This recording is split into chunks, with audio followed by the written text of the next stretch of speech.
Sementara itu, meski perayaan Idul Adha masih 2 minggu lagi, harga ayam potong di pasar tradisional mulai mengalami lonjakan permintaan dan merangkak naik sehingga berdampak dengan kenaikan harga.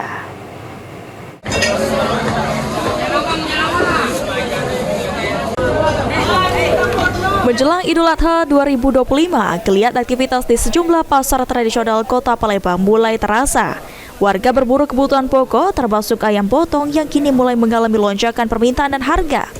Salah satu pedagang ayam di pasar tradisional KM5 mengatakan meski masih beberapa minggu lagi perayaan Idul Adha, permintaan ayam potong mulai mengalami peningkatan hingga membuat harga ayam potong merangkak naik di harga Rp30.000 per kilonya.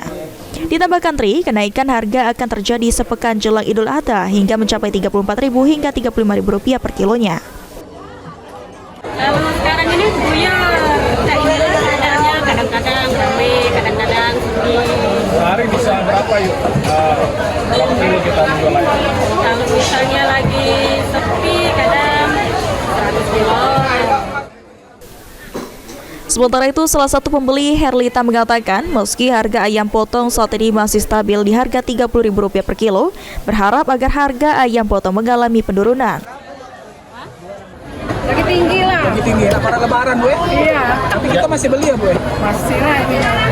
Untuk hari-hari apa siapa lebaran Bu? Hari-hari. Untuk hari-hari. Kalau nak lebaran ya beli lagi ya Bu? Kalau nak lebaran biasa beli berapa kilo Bu?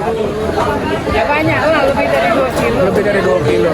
Tapi kalau bisa turun lagi lah. Yo, harapan kita apa Bu sebagai masyarakat Bu terhadap harga ayam Bu? Iya lah turun harganya. Standarnya berapa lah Bu yang pas di kantong Bu? Ya paling tidak 28 lah. 28 lah Bu ya. Lutfi, PAL TV.